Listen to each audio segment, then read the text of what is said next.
మా అక్కగారైన sister Mary gold గారు దేవుని వాక్యం అందించబోతూ ఉన్నారు. వీరు 3 సంవత్సరాల ఉపవాసం ఉండి ప్రార్థన చేయడం ద్వారా పరిశుద్ధాత్మతో నింపబడిన వారై ఆత్మ సంబంధమైన వరములు కలిగి ప్రభువుతో మాట్లాడుతూ దర్శనాల ద్వారా కళల ద్వారా ప్రభు సన్నిధిలో గడుపుతూ అనేక మందిని ఆత్మీయంగా సిద్ధపరుస్తూ బలపరుస్తూ ఉన్నారు. వీరు ప్రార్థన చేసి దర్శనాలను కలభావాలను తెలుసుకొని అనేక మందికి తెలియచెప్పి అనేక మంది పట్ల దేవుని యొక్క చిత్తం ఏ విధంగా ఉందో ప్రార్థన ద్వారా వారు తెలుసుకొని అనేక మందితో పంచుకుంటూ అనేక మందిని బలపరుస్తూ దేవుని సన్నిధిలో బహుబలంగా వాడబడుతున్న దైవజనులు. వీరి వాక్యాన్ని ఇప్పుడు విందాం. దేవుని రాజ్యంలోనికి మనమందరం ప్రవేశించాలి. ముందు దేవుణ్ణి చూడాలి, దేవుని రాజ్యములో ప్రవేశించాలి. దేవుని రాజ్యములో ప్రవేశించడానికి ప్రయాసపడాలి. వాక్యం వింటున్న నువ్వు ఆలోచించి, కొంతమందికి రిజర్వేషన్ చేసేసాడు ప్రభు. పరలోక రాజ్యాన్ని కొంతమందిని చూసి వాళ్ళకి రిజర్వేషన్ చేశాడు. ఎప్పుడు చనిపోతే అప్పుడు వెళ్ళిపోదాం, డైరెక్ట్గా వెళ్ళిపోవడమే వాళ్ళు. ఆ గుంపులో ఒకవేళ నువ్వు ఉన్నవేమో చూసుకో. ఆ గుంపులో నువ్వు ఉన్నావా? ఆ విషయాలు ప్రభు మత్తయి సువార్త 5వ అధ్యాయంలో ఆయన చెప్తూ ఉన్నాడు. మత్తయి సువార్త 5వ అధ్యాయంలో 3వ వచనంలో, ఆత్మ విషయమై దీనులైన వారు ధన్యులు, పరలోక రాజ్యము వారిది. ఆయన అంటున్నాడు 10వ వచనంలో, నీతి నిమిత్తం హింసించబడు వారు ధన్యులు, పరలోక రాజ్యము వారి. నీతి నిమిత్తమైన హింస నీకుంటే పరలోక రాజ్యం నీది గ్యారెంటీ. ఇదనమాట. రిజర్వేషన్ చేసి నీకు ఒక సీటుని సిద్ధం చేసి పరలోక రాజ్యంలో నువ్వు ఏడ కూర్చోవాలో అన్నీ సిద్ధం చేసి నీవు ఏ కిరీటం ధరించాలో సిద్ధం చేసి ఆయన నీ కోసము రెడీగా ఉంచాడు అనమాట. యవనస్తురాలు మ్యారేజ్ కాల చనిపోయింది. ప్రభు తీసుకుని వెళ్ళిపోయాడు. పైదాకా దూతలు తీసుకెళ్ళగానే అక్కడి నుంచి ప్రభు ఎత్తుకొని వెళ్ళిపోయాడు. ప్రభు ఏసై తీసుకొని వెళ్ళిపోయిన తర్వాత ఒక్కొక్క భక్తుని గృహం చూపిస్తున్నాడంట. అయ్యో, ఇది చాలా పెద్ద గృహమే, ఇది చాలా పెద్ద ఇల్లే. అవునులయ్యా, అయ్యగారు బాగా సేవ చేశాడు కాబట్టి ఆయనకి పెద్దలు ఉండాల. హృదయపూర్వకమైన సంతోషంతో అమ్మాయి చెప్తుంది. ఒక గృహం దగ్గరికి వచ్చినప్పుడు ఇది ఎవరిదయ్యా అని చాలా బాగుందంటే, అది నీదేనమ్మా. లోపలికి పోయి తీసుకోపోయి చూడగానే ఒక టేబుల్ ఉంది. టేబుల్ ఎవరి కోసం అయ్యా? నీకే. ఈ చైర్ ఎవరి కోసం? నీకే. ఈ టేబుల్ మీద ఉన్న ఈ కిరీటం ఎవరి కోసం? నీకే. ఈ నక్షత్రాలు ఏంటి ప్రభా? 3 ఆత్మలను రక్షించావు నీ జీవితంలో. ఆ 3 ఆత్మలకు సంబంధించిన 3 నక్షత్రాలు అవి. నీకెన్ని నక్షత్రాలు ఉండబోతున్నాయో? ఉన్నాయా? ఉన్నాయని నీకు నమ్మకం ఉందా? ఎవరికి చెప్పవు కదా, సువార్త చెప్పవు. ఒకవేళ నీకంటే గొప్ప వాళ్ళు అయిపోతారేమో. స్వార్థం ఎంత భయంకరమైన స్వార్థం. యేసయ్య స్వార్థం చూపిస్తే అసలు ఎవడం బతికే వాళ్ళం కాదు. చాలామందిలో అన్ని నీతి క్రియలు కనబడుతున్నట్టుంటాయి. మంచిగా ఉంటారు, అబద్ధం ఆడరు, మోసం చేయరు, దొంగతనాలు చేయరు, నరహత్యలు చేయరు, వ్యభిచారం చేయరు, మంచిగా ఉంటారు, ప్రార్థనకి రారు. అన్ని విషయాలు బాగుంటారు, ప్రార్థనకి రారు. అన్నీ బాగున్నప్పుడు ప్రార్థన ఇంకెందుకు అంటారనమాట. ప్రార్థన ఇంకెందుకు? నేను బాగలేకపోతే కదా నాకు ప్రార్థన కావాల్సింది. ప్రార్థన ఇంక దేనికి? ప్రార్థనకు వచ్చి కూర్చోవలసిన అవసరం ఏంటి? నేను ఏం పాపం చేస్తున్నానని, ఏ తప్పు చేస్తున్నానని, ఏ పాపం నాలో ఉంటే ఒప్పుకోవాలి. ఎందుకు రావాలి? ఎందుకు రావాలి ప్రార్థనకు అంటారు చాలామంది. అట్ట ఆయన ఒక ఆయన తగిలాడు ప్రభువుకి. నాకు కాదు, ప్రభువుకి తగిలాడు. అలాంటి అతను ఒక ఆయన ప్రభువుకి తగిలి మంచిగా చెప్తున్నాడు అన్నీ. మార్కు సువార్త 12వ అధ్యాయము 34వ వచనము. అతడు వివేకము ఉత్తరం ఇచ్చినని యేసు గ్రహించి, నీవు దేవుని రాజ్యమునకు దూరముగా లేవని అతనితో చెప్పెను. ఆ తరువాత ఎవడను ఆయనను ఏ ప్రశ్నయో అడగా తెగింపలేదు. ప్రభు అడిగిన ప్రశ్నకి సరైన సమాధానం ఇచ్చాడు. వాక్య భాగంలో మనం చూస్తే 32వ వచనము. ఆ శాస్త్రి, బోధకుడా బాగుగా చెప్పితివి, ఆయన ఆయన తప్ప వేరొకడు లేడనియో నీవు చెప్పిన మాట సత్యమే. పూర్ణ హృదయముతోనూ పూర్ణ వివేకముతోనూ పూర్ణ బలముతోనూ ఆయనను ప్రేమించుటయు, ఒకడు తన్ను వలె తన పొరుగు వారిని ప్రేమించుటయు. చూడండి ఇక్కడ, ఒకడు తన్ను వలె తన పొరుగు వారిని ప్రేమించుటయో సర్వాంగ హోమములన్నిటికంటేనో బలులన్నిటికంటేనో అధికమని ఆయనతో చెప్పాడంట. చూడండి, తన్ను వలె తన పొరుగు వారిని ప్రేమించాలి. అదే ఇప్పుడు దాకా మనం చెప్పుకుంటుంది. నాకంటే గొప్పవాడు అవుతాడేమో అనే స్వార్థం ఉన్నవాళ్ళు తన్ను వలె తన పొరుగు వారిని ప్రేమించలేరు. ఖచ్చితం ఇది. తన్ను వలె తన పొరుగు వారిని ప్రేమించలేరు. తనని మాత్రమే ప్రేమించుకుంటారు, తనకు మాత్రమే ఉండాలని కోరుకుంటారు. ఒక గృహం ఉంది, నీకు మాత్రమే ఉండాలని కోరుకోవడంలో మంచి ఆలోచనే. ధనముంది, నీకు మాత్రమే ఉండాలని కోరుకోవడంలో మంచి ఆలోచనే. ప్రతిదీ ఈ లోక సంబంధమైనవి నీకు ఉండాలి అనుకోవడంలో, నీకున్నవి నీకు ఉండాలి అనుకోవడంలో సంతోషమే.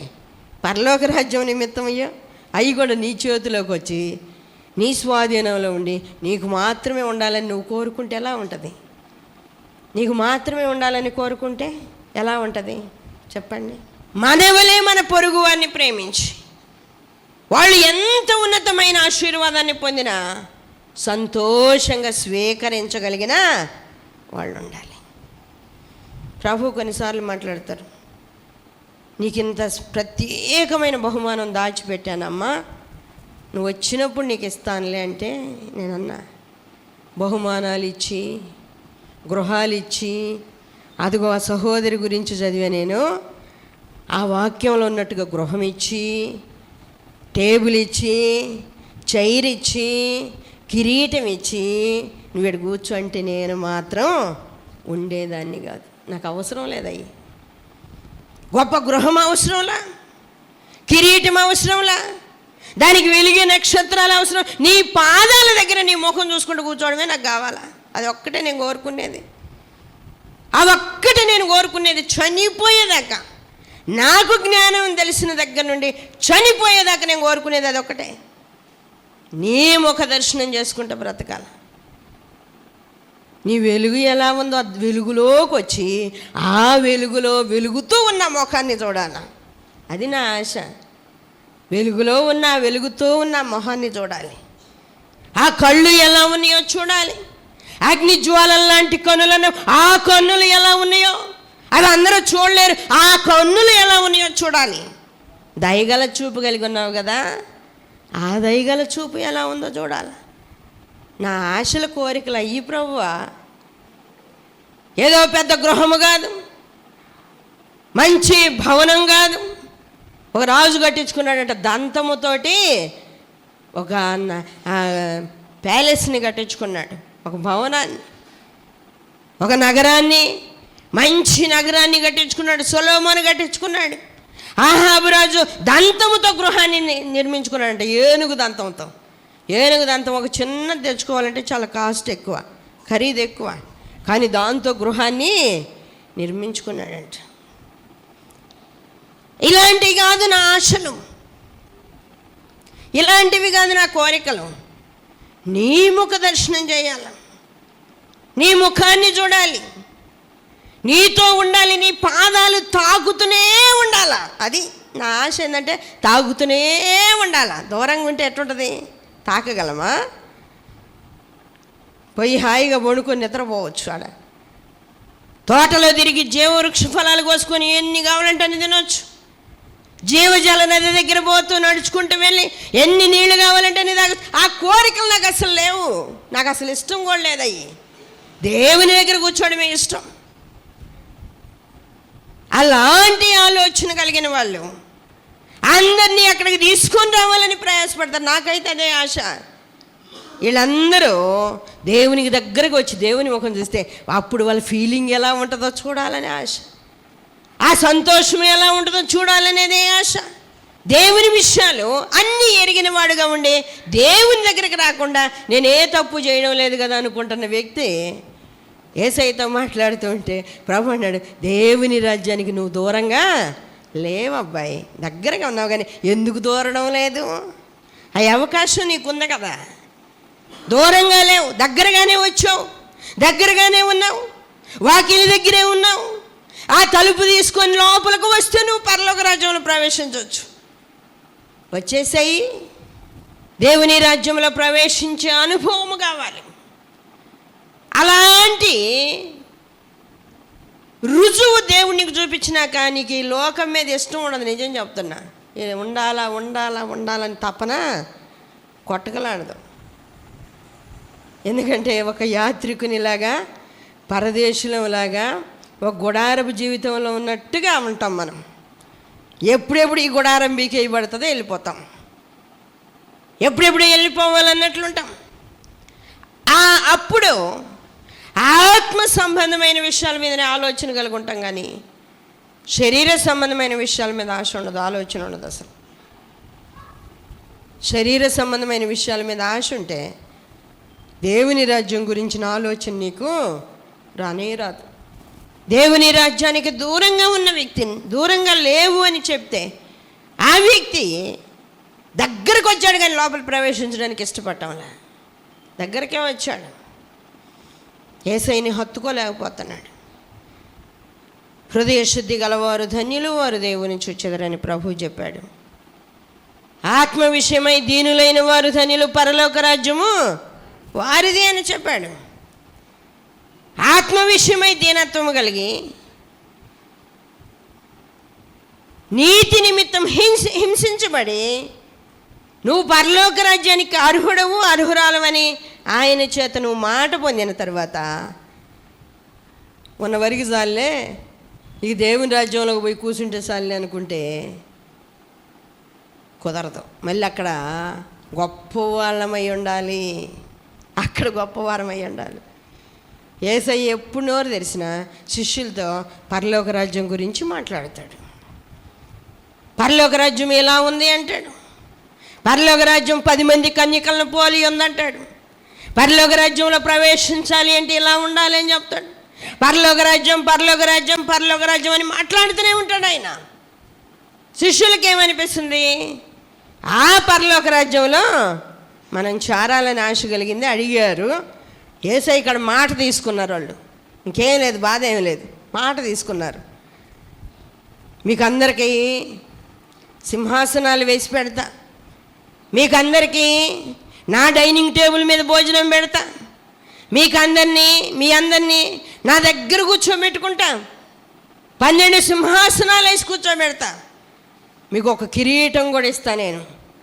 అమ్మో దూరంగా ఉండలేం ప్రభువా, ఎడున్నట్టే ఉండాలని అడిగారు వాళ్ళు. ఎదురుగానే ఉంటాయి మీ సింహాసనాలన్నీ, నా ఎదురుగానే వేసి పెడతా, ఆ సింహాసనాల మీద కూర్చొని నన్ను చూస్తుంటారులే అని అన్నాడు.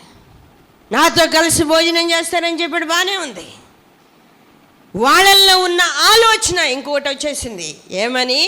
పరలోక రాజ్యంలో ఎవడు గొప్పవాడు.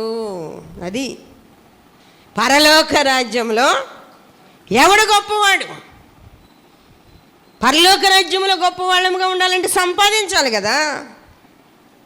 పరలోక రాజ్యంలో గొప్పవాళ్ళముగా ఉండాలి అంటే సంపాదించాలి, కష్టపడాలి. ఒక్కొక్క దానిని జయించి సంపాదించుకోవాలి. ప్రకటన గ్రంథంలో మనం ఎన్నోసార్లు వాక్యంలో వింటాం, అగ్నిలో పుటము వేయబడిన బంగారమును దిశములో సిగ్గు కనబడకుండానట్లు ధరించుకున్నటకు తెల్లని వస్త్రమును నీ కన్నులకు కాటుకను నా యొద్ద కొనుక్కోవాల్సిందే.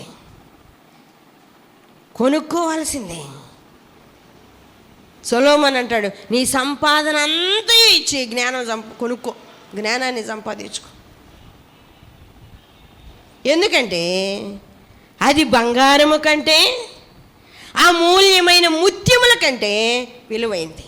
బంగారం కంటే, అమూల్యమైన ముత్యాల కంటే విలువైంది. శ్రమతోటి దాన్ని సంపాదించుకోవాలి. పరలోక రాజ్యంలో ఎవడు గొప్పవాడు? ఆ గొప్పతనాన్ని మనం సంపాదించాలి. నేనైతే అక్కడ ఏది నాకు వద్దంటాను, కానీ చాలామందికి ఏంటి, అక్కడ గొప్పవాళ్ళుగా ఉండి అనేకులకి చూపించాలి అని ఆశ. అది మంచిదే.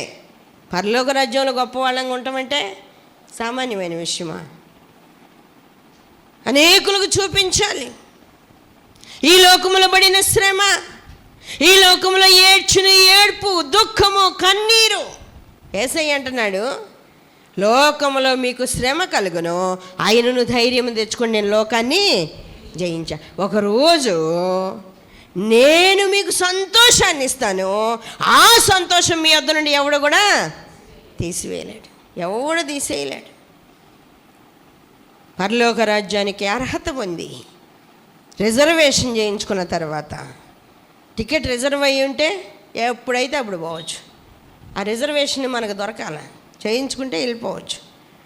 ఈ లోకంలో ఉన్న బస్సుల్లాగా ట్రైన్లకు కాదు, మనం ఎప్పుడు చచ్చిపోతే అప్పుడే పోయేది, అంతే. అది అలా రిజర్వేషన్ చేయించుకున్న తర్వాత పరలోక రాజ్యంలోనికి వెళ్ళి అందరినీ చూస్తాం మనము. ప్రకటన గ్రంథం చదవండి, తర్వాత మీకు అర్థమవుతుంది. 24 పెద్దల్ని చూస్తాం, దేవదూతల్ని చూస్తాం, పరలోక రాజ్యంలో ఉన్న 4 జీవుల్ని చూస్తాం, ఆయన అత్యున్నతమైన సింహాసనాన్ని చూస్తాం, ఆయనకు కలిగి ఉన్న సమస్త ఘనతను మనం చూడగలుగుతాం. పరలోక రాజ్యంలోనికి వెళ్తే ఆత్మ సంబంధమైన ఉన్నతమైన ఆలోచన కలిగి అన్నిటినీ ఆలోచన చేయగలిగితే పరలోక సంబంధమైన గొప్పతనం సంపాదించకుండా నువ్వు ఉండలేవు. సంపాదిస్తావు ఖచ్చితంగా. మత్తయి సువార్త 5వ అధ్యాయంలో 11వ వచనం, నా నిమిత్తము జనులు మిమ్మును నిందించి హింసించి మీ మీద అబద్ధముగా చెడ్డ మాటలలో పలుకున్నప్పుడు మీరు ధన్యులు, సంతోషించి ఆనందించుడి, పరలోకమందు మీ ఫలము అధికమగును. ఏలాగున వారు మీకు పూర్వమంది నుండిన ప్రవక్తలను హింసించిరి. ఏదన్నా శ్రమ వచ్చిందయ్యా, వాళ్ళు తిడుతున్నారు, అవి ఉచితంగా తిడుతున్నారు, ఆయన ఏడుస్తూనే ఉంటారు. నేనంట, దేవుడు నీకు పరలోకంలో ఒక గొప్పతనాన్ని ఇవ్వాలనుకుంటున్నాడు, అందుకని ఈ శ్రమకి ఈ బాధకి పర్మిషన్ ఇచ్చాడు. వాళ్ళు తిడుతున్నారు, ఇప్పుడు ఏమంటావు నువ్వు? ఆ బహుమానం కావాలా వద్దా? కావాలా వద్దా? కావాలంటేనేమో ఓర్చుకో, వద్దంటే ఇద్దరం కలిసి ప్రభుతో చెబుదాం, ప్రభువా ఆ బహుమానం లేకపోయింది, కానీ ఇప్పుడు ఈ శ్రమ లేకుండా తీసేయమని చెబుదాం, రా ప్రార్థన చేద్దాం, రమ్మని చెబుతాం. రా ప్రార్థన చేద్దాం, ఇద్దరం కలిసి ప్రార్థన చేద్దాం. నేను చెప్తా, నువ్వు చెప్పు దేవునికి. ఆ బహుమానం మీద అది వద్దు, కానీ ఈ శ్రమ నేను తట్టుకోలేకపోతున్నాను, తీసేయి ప్రభు అని చెబుదాంరా అనగాని కొందరు, అయినా కానీ నేను ఓర్చుకోలేకపోతున్నాను, నా కళ్ళ నీళ్ళు ఆగవక్క. నాకైతే నవ్వు వస్తుంది. నాకు ఎన్ని శ్రమలు వస్తాయో, ఎన్ని వస్తాయో. సాటును కొనిగేవాళ్ళు, నిజంగా కొనిగేవాళ్ళు, వాళ్ళ మాటలు దేవుడు అప్పుడప్పుడు వినిపిస్తాడు, నేను నవ్వుకుంటా. ఇలా మాట్లాడుతున్నారని కానీ నాకు నవ్వు వస్తుంది. పాపం వాళ్ళకి తెలియదు, కానీ నా బహుమానము ఎక్కువైపోతుంది. నేను కోరుకోవడం లేదు కదా, కోరుకోకపోతేనేమో ఎక్కువైపోతుందాడ. నాకు వద్దు అంటున్నా, నేను నాకు వద్దు, ఏ బహుమానం వద్దు అంటున్నా, ఎక్కువైపోతున్నాయాడ. కానీ దాన్ని సంపాదించాలి, గొప్పవారిగా కనబడాల. ఈ లోకములో భయంకరమైన శ్రమ అనుభవించిన మనము పరలోక రాజ్యంలో గొప్పవారం ఉండాలి. వాటికి అర్హత ఏంటి అంటే, నా నిమిత్తము జనులు మిమ్మును నిందించి హింసించి మీ మీద అబద్ధముగా చెడ్డ మాటలు అలా పలుకున్నప్పుడు మీరు ధన్యులు. కావాలని పోయి ఆ గొడవని కొనుక్కొచ్చుకొని నెత్తి మీద వేసి రుద్దుకొని కాదు చేయాల్సింది. ఆ క్రియ దాని అంతటా అదే జరగాల. మన నిమిత్తము అబద్ధముగా చెడ్డ మాటలు పలకబడాలి. వాస్తవం అది, నేనే తప్పు చేయను, ఏం మంచిది కాదు అంటారు. అదేంటి? అబద్ధముగా నా గురించి చెప్పబడిన చెడ్డ మాట. నాకు సంతోషం వస్తుంది, నేను నిజంగా చేయలేదు కదా. గర్వము ఉంది అంటే, నిజంగా అయితే నాకు గర్వం లేదు. ప్రభు దగ్గర పోయి కూర్చొని గర్వం ఉందంటే, ప్రభు నీకు కనపడితే నాకు చెప్పవచ్చు కదా, నాలో ఉన్న గర్వము నీవు చెప్తే నేను దిద్దుకునేదాన్ని కదా, వాళ్ళకి కనబడుతుంది ప్రభు అంటే వాళ్ళు నీ మీద అబద్ధముగా చెడ్డ మాటలు పలకాలని అంటున్నారు. నీ మీద అబద్ధముగా చెడ్డ మాటలు పలుకుతున్నారు. ఇప్పుడు ఏం చేయాలా? కృంగిపోయి ఏం చేయమంటే ప్రభు నాకు గర్వమే అంటున్నారా అని ఏడవాలా? ప్రభు అంటున్నాడు సంతోషించి ఆనందించుడి, అప్పుడేమవుద్ది? పరలోకమందు మీ ఫలము అధికమవుతుంది. పరలోకమందు మీ ఫలం అధికమవుతుంది. ఈరోజు మనం నేర్చుకుంటున్నాం, ముందు ప్రభువుని చూడాలి, తర్వాత పరలోక రాజ్యంలో ప్రవేశించడానికి టికెట్ రిజర్వేషను చేయించుకోవాలి. రిజర్వేషన్కి 2 అర్హతలు ఉన్నాయి. 2 అర్హతలు: ఆత్మ విషయమై దీనత్వము, నీతి నిమిత్తము హింసించబడటం. నీతి నిమిత్తం హింసించబడ్డం, ఆత్మ విషయమైన దీనత్వము, నీతి నిమిత్తమైన హింస.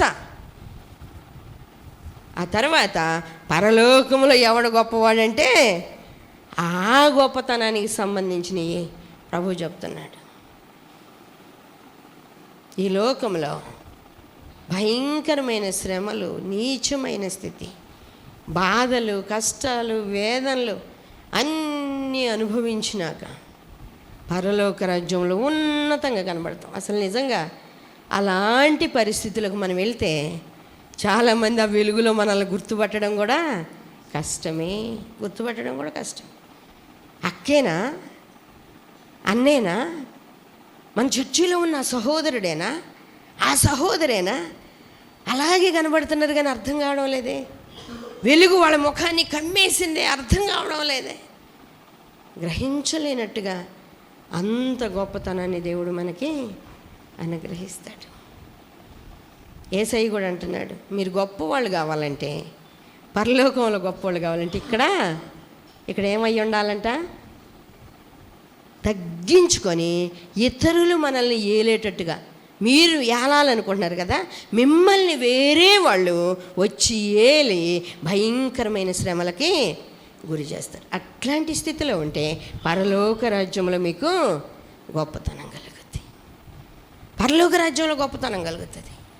ఈ 3 విషయాలు గుర్తుపెట్టుకోండి. నీ భక్తికి కావాల్సింది ముందు దేవుణ్ణి చూడడం, రాసి పెట్టుకొనైనా ఆ 3 సంపాదించండి. దేవుణ్ణి చూడాలి, దేవుని రాజ్యములో ప్రవేశించాలి, దేవుని దగ్గర గొప్పతనము, పరలోక రాజ్యములో మన ఫలము అధికమై గొప్పవాళ్ళముగా కనబడాలి. ఈ విషయాలలో మనం అన్నిట్లో జయించగలిగిన వారమైతే, సాధించగలిగిన వారమైతే ఇక నీకు ఎదురు ఎవరు కూడా ఉండరు. దేవుడు నిన్నంతగా ఆశీర్వదిస్తే ఇంకెవరు కాదనగలరు? యోబు కూడా దేవుణ్ణి చూడాలి అనుకున్నాడు బాగా. ఆయన మాట వినేవాడు, స్వరం వినేవాడు యోబు. దేవుణ్ణి చూడాలనుకున్నాడు. నిన్ను చూడాలయ్యా, నిన్ను చూడాలయ్యా, నిన్ను చూడాలయ్యా అంటే వాటికి కొన్ని ఉన్నాయి యోబు అన్నాడు. ఏమున్నాయి సరే నా మీదకి రాని, నేను మాత్రం నిన్ను చూడాలన్నాడు. అందుకని యోబు మీదకి వచ్చినాయి. ఏంటి సామాన్యమైనవి కాదు, స్నేహితులు తిట్టేవాళ్ళే, ధనము లేకుండా పోయింది, ఆస్తి లేదు, రే నేను లేవలేనురా కొంచెం నీళ్ళు ఇమ్మని అడగడానికి పిల్లలు లేరు, దగ్గర ఈ కొడుకులు లేరు, కూతుళ్ళు లేరు, మనవాళ్ళు మనవరాళ్ళు లేరు, ఎవరు లేరు. ఏమమ్మా కొంచెం మంచినీళ్ళు ఇస్తామంటే ఎందుకు ఇంకట్టాడు బతుకు సావరాదా అంద భార్య. ఇంకెందుకు, అసలు ఏమీ లేదు.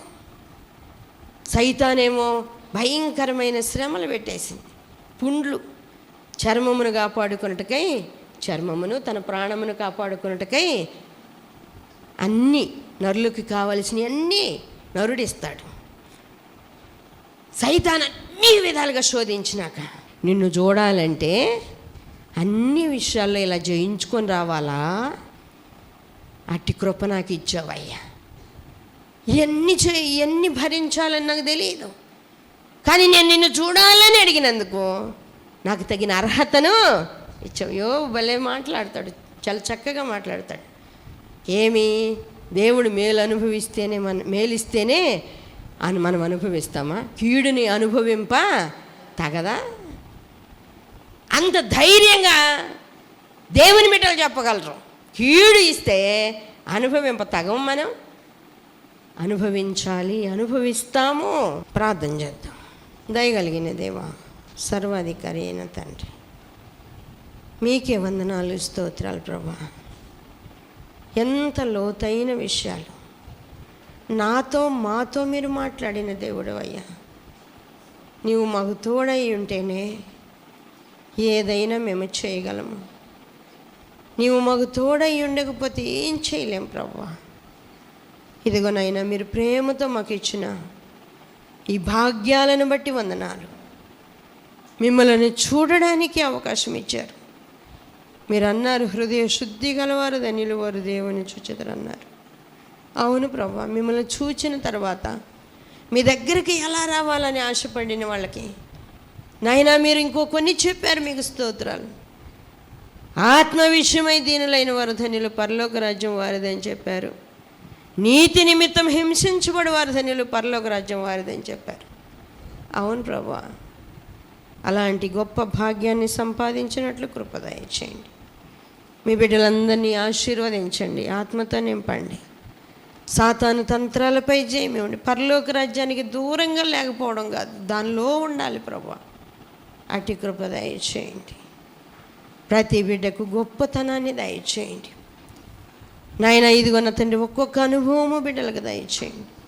ఒక్కొక్క మెట్టు ఎక్కడానికి కృప దయచేయండి. ఈ వాక్యమునకు ముద్ర వేయండి ప్రభా. ఈ వాక్యము మీ బిడ్డలలోనైనా క్రియ చేయనట్లుగా, ముందు మిమ్మల్ని చూచినట్లుగా, మీ రాజ్యానికి అర్హతను సంపాదించినట్లుగా, మీ రాజ్యములో ప్రభా అధిక బలాన్ని సంపాదించేటట్లుగా ఇక్కడ ఉన్నప్పుడే ఇవి సాధ్యం అని చెప్పారు. అవును ప్రభా, ఇక్కడ ఉన్నప్పుడే వీటిని సంపాదించి పెట్టుకోవడానికి కృప దయచేయండి. మీ బిడ్డల పక్షంగా మీరుండండి. సాతాను తంత్రాలపై జయమివ్వండి. ఆత్మతో నింపండి. ఆత్మతో సత్యముతో మిమ్మల్ని ఆరాధించడం కృపనివ్వండి. బిడ్డల పక్షంగా మీరుండండి తండ్రి. మీకు స్తోత్రాలు ప్రభా. ఇదిగోనైనా అనారోగ్యంతో ఉన్న బిడ్డలను ముట్టండి. స్వస్థత, నెమ్మది దయచేయండి. ఆర్థిక ఇబ్బందులతో నలిగిపోతూ ఇక ప్రార్థన కూడా చేయలేక అదే ఆలోచనలతో కృంగిపోతున్న వారిని లేవనెత్తి వాళ్ళ ఇబ్బందుల నుండి విడిపించి ప్రార్థన చేసుకునే అవకాశం దయచేయండి నాయనా. నెమ్మది లేని వారికి నెమ్మది దయచేయండి. వివాహాలు కాక బాధపడే వాళ్ళకి వివాహాలు జరిగించండి. ఉద్యోగాలు లేని వారికి ఉద్యోగాలు ఇవ్వండి ప్రభా. పరలోక రాజ్యాన్ని సంపాదించుటలో ఇవేవి ఆటంకాలుగా అడ్డుబండలుగా నిలబడకుండా అన్నిటినీ జయించగలిగిన శక్తి మీ బిడ్డలకు దయచేయండి. ప్రార్థనాత్మతో ఇంకా నింపండి ప్రభా. మీ బిడ్డలు మీ చిత్తానుసారంగా మీ కృపలో ఉండడానికి, మీ కృపలో సమస్తమును సంపాదించడానికి ప్రత్యేకమైన కృప మీరే మీ బిడ్డలకు అనుగ్రహించమని, బలపరచమని మీకు అప్పగించుకుంటూ యేసయ్య అతి పరిశుద్ధ నామములో అడుగుచున్నాము తండ్రి, ఆమేన్. మరిన్ని వివరముల కొరకు మమ్మలను సంప్రదించవలసిన చిరునామా Marigold Foundation, Holy Spirit Church, Vishwanathapuram, Podili, Prakasam జిల్లా, పిన్ కోడ్ 523240. మా ఫోన్ నెంబర్స్ 8500084841 మరి ఒక ఫోన్ నెంబర్ 8500084844.